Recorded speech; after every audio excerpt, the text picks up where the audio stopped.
Hey there, you mean DC fans, and welcome if you are new. I am Mantis, and today we are going to get back into Absolute Flash, issue number 9. Let's go.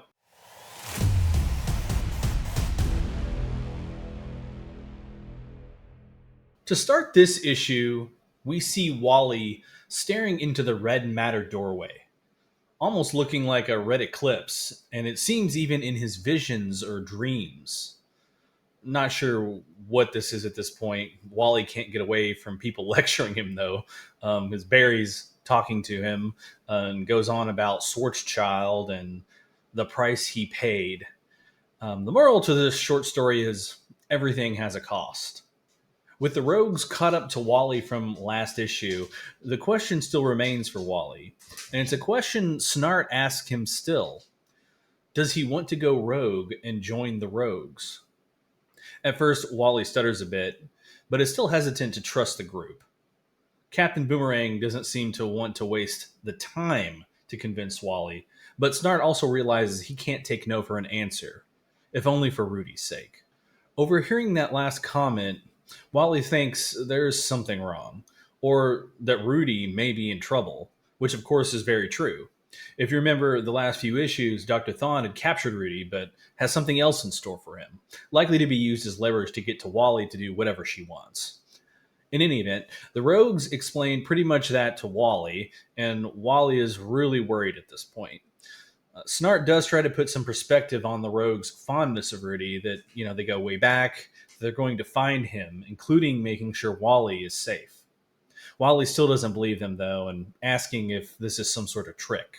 With Grodd's psychic powers, he leans on him and reads Snart's mind and lets Wally know that they are telling the truth, or at least Snart is. Wally may not trust the Rogues yet, but he does trust Grodd. And with that, he decides to join up and ask them the plan. And in the words of another great scientist, the plan is get her. Back at Fort Fox, it seems Dr. Thawne has been eavesdropping on the Rogues. But how? Well, that traitor Jesse, of course. Trickster. Jesse is loyal to Project Olympus, explains Eleanor, and the others are deluded, and she's quite upset at them for siding with Rudy after giving them all superhuman godlike powers. Rudy snaps back that things with the others run deeper than gifts. Rudy, Snart, Lisa, and Digger have been through war together, and brotherhood can't be broken that easily. Dr. Thawne is counting on them coming back here to try and take the fight to her. With the mole on the team, she has an ace up her sleeve, and why not let them come to her? In fact, she doesn't even really care about any of them except Wally. You see, Wally is the key. But the key to what? So the Rogues are on their way back to attack Fort Fox in the flying armored personnel carrier, about 25 minutes away from contact. They're going to call in and tell Thawne that they have the kid, and then infiltrate the base, extract Rudy, and get the hell out of there. And Digger's cool with it as long as he can get to, blow things up. Lisa, meanwhile, tells Wally not to worry, that Rudy is as tough as they come, and then he'll be fine. But again, Jesse comes in and throws a quip in there about wishful thinking. And Rudy could already be dead, she says. Of course, Wally and Lisa are upset with Jesse always having to be negative, but also that her helmet may have messed with her brain. They continue the insults as they get ever closer to their destination. As the argument continues in the background, Wally starts to notice something at the rear hatch. It's that portal of red matter. Wally starts toward it, asking, "Do you guys see that?" They each respond in the same way. See what? Wally approaches and stops at the portal and reaches out his hand again. He has seen this before. Of course, we've seen it at the beginning of this issue, but the portal then kind of reaches back to him, reaches out to his hand. He can see it, but apparently he's the only one. Then something happens that Wally wasn't quite expecting. He can see himself walking up to the portal in the past, the present, and possibly in the future. Of course, only in these few seconds. He saw himself see himself. He saw himself see himself. Okay, I'm getting confused as well. And so is Lisa, who thinks Wally better take a seat. Just then, the headache pain starts again, as energy begins to surround him and possibly even emitting from the portal itself. Wally drops to his knees, unable to escape the pain and the confusion of what is actually happening to him. No, he screams out, make it stop.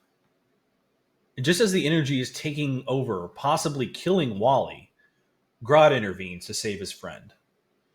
Uses ability and makes that psychic link that they both have, and makes that link with Wally. And Grodd calms him down and protects him from the feedback loop that he was trapped inside. With the team only now minutes away from Fort Fox, things are getting spicy in the back. Snart turns around and asks what's going on back there, but Lisa, Jesse, and Wally have no idea what happened. As they approach the base, though, Snart radios into the control tower to let Thawne know that they have the kid and are inbound. But Control doesn't answer. In fact, Eleanor answers his call. However, and she asks if Trickster is there. Everyone's kind of confused at this point. Jesse confirms her presence on the ship as Eleanor watches from her view screen. She then directs Jesse to secure Wally. And that's when Trickster springs her trap and encases Wally and herself in a bubble. Snart turns around again, confused, asking what Jesse's doing, just as Eleanor bids the captain goodbye and she clicks a button. As the detonator button is pressed, the ship explodes in the sky above the hills overlooking Fort Fox, the Cthulhu echoing throughout the valley. Wally and Jesse are protected by the bubble, and Wally screams out, no! Of course, Wally had thought that the Rouges, along with Grodd, had been blown to bits. But as the fire and the smoke clears, we see Grodd has a similar ability. Using his psychic powers, he encased the crew in his own protective bubble. Although I think maybe they're telepathic abilities. I'm not sure on that. Grodd drops the bubble, and as they're falling, Snart grabs a hold of Grodd, and that's when Digger calls in his flying boomerangs to save the team from falling to their deaths. Well, except for Lisa, because she's got boosters on her cyborg legs, so she can fly. And so she's up there and she starts scanning the skies for Jesse, and she spots that green bubble of Jesse and Wally and takes off after him, aiming to lay a massive beat down. So Wally's still trapped with the Trickster, and they're flying towards the fort.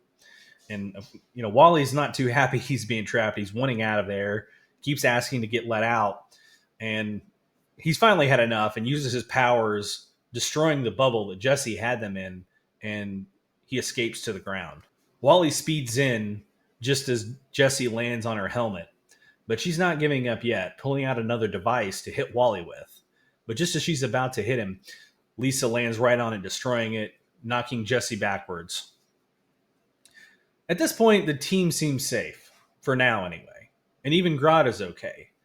Albeit saving them with his powers did take a lot out of him, so he needs a little recovery time. Back in Fort Fox, Eleanor is walking Rudy to her prized research project as he begs her not to hurt Wally. Although, it doesn't seem like she wants to hurt Wally as so much as use him. You see, Wally's become something more. The missing link between her grandfather's work and all of Barry Allen's, too. Eleanor then divulges some information to Rudy, that she's been manipulating people for a while now, including Barry and Wally. She wanted Barry to focus on Wally and to mentor him. In fact, she was planning to sacrifice Barry for the project, but Wally changed all that when he interacted with it in the accident that killed Barry. As they arrive at the portal, Barry and Eleanor built a doorway, this portal that Wally keeps seeing. See, Barry was meant to be the key, but now Wally is the key to opening it.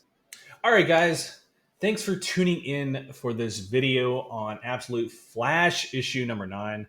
Again, all these Absolute timelines and issues and storylines between Absolute Batman, Wonder Woman, Superman, and of course Flash. We also have Martian Manhunter coming back in. So there's a lot going on. We have them all in playlists for everyone to watch, and those are going to continue to go as we still are finding out here probably this week as well, in the DCKO event for Titans issues to tie in there that I know Cal's going to be doing. So check that out. And then next week, we're going to start this massive lore and issue dump for all the KO event. There's a bunch of stuff coming out in the next couple weeks. So guys, make sure you like the video, subscribe, and keep the bell notification checked so that you know when these issues come out and we do the videos on them, you'll get notified so you can come in and watch them with us. Again, we appreciate everyone for subscribing, liking the videos, all of the comments. And again, we do like more comments. So comment below. Try to keep it relatively tame. But, how are you liking the Absolute Flash? How are you liking any of the Absolutes? I'm excited to get Martian Manhunter back on the docket because we kind of left off on that one in a very big cliffhanger. So I think that one's coming up in December. So hopefully we'll see some of that coming up in next month. So again, thanks again, guys. And until next time, later.